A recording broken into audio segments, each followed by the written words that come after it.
बड़ी खबर आपको बता रखेंगे। इस बीच बड़ी खबर सोनम को लेकर बड़ा खुलासा हो रहा है। ये बड़ी खबर, आरोपियों की फोटो सामने आ चुकी है। राज कुशवाहा और एक और जो आरोपी है उसकी फोटो। इस वक्त जो तस्वीर आप देख पा रखेंगे, जो जानकारी हम आपको पहुंचा रखेंगे, ये तस्वीर आप देख लीजिए। ये जो है वो राज कुशवाहा है और दूसरा विशाल चौहान। ये चश्मा लगाया हुआ शख्स विशाल चौहान आपको तस्वीरों में नजर आ रहा है और ये जो सफेद शर्ट पहना हुआ शख्स है ये राज कुशवाहा है। ये दोनों शख्स इस पूरे राजा रघुवंशी हत्याकांड में इन्वॉल्व थे। इन्हें हिरासत में लिया जा चुका है। ये राज है, ये सफेद शर्ट पहना हुआ शख्स राज कुशवाहा है और जो दूसरा आपको दिखा रहा हूं वो विशाल चौहान है।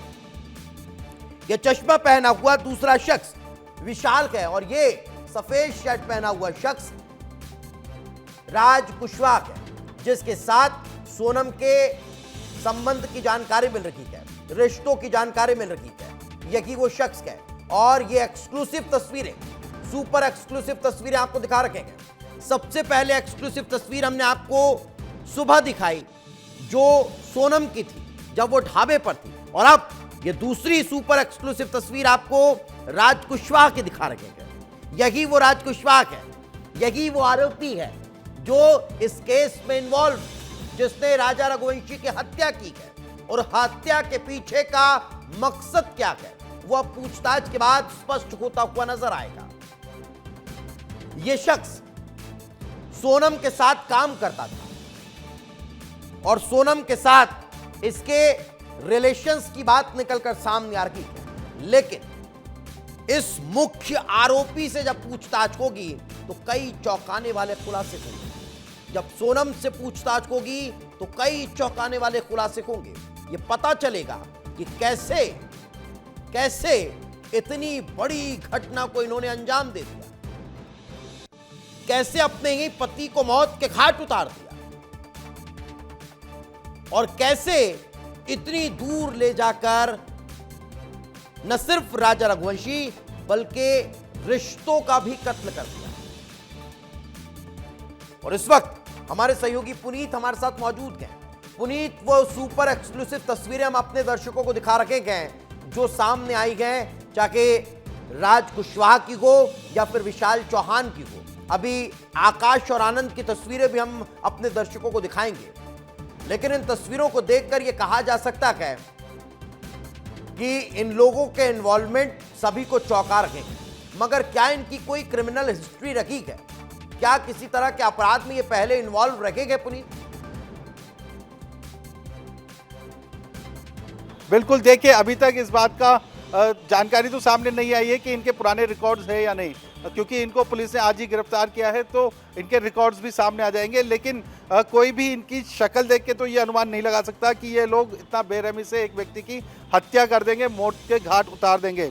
जो विशाल है वो राज का ही दोस्त है और दोस्ती की खातिर वो इस केस में शामिल हुआ था। इस तरह की जानकारी जरूर हमारे सूत्रों से हमें मिली है, लेकिन हत्याकांड में ये लोग इन्वॉल्व थे, इन्हीं लोगों ने मिलकर हत्या की थी, ये बात भी क्लियर हो गई है।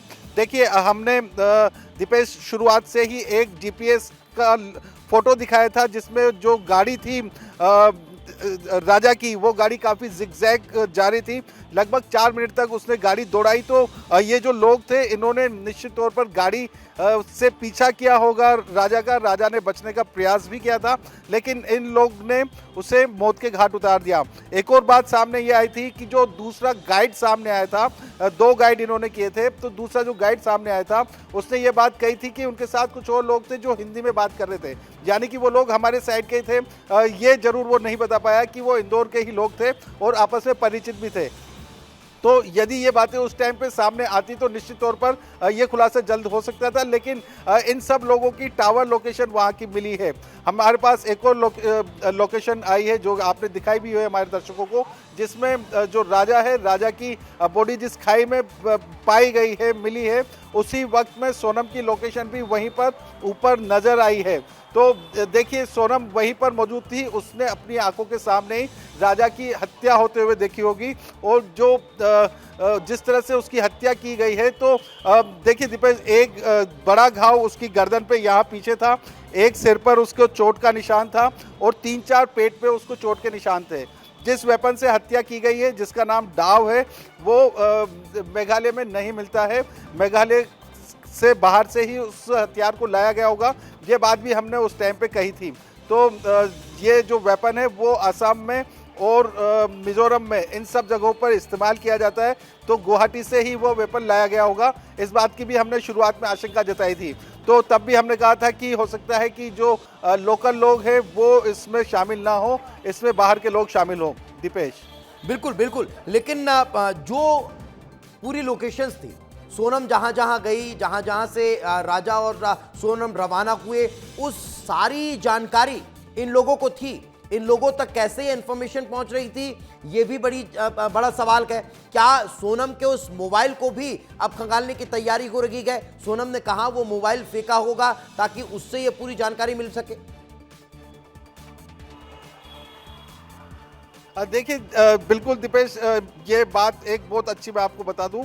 जो एक सीसीटीवी फुटेज हमें मिला था जिसमें 2 संदिग्ध नजर आ रहे थे, तो वो उसी सीसीटीवी फुटेज को यदि हम और गौर से देखेंगे तो गाड़ी में बैठने से पहले सोनम गाड़ी से दूर जाकर अपने मोबाइल से कुछ मैसेज टाइप कर रही है।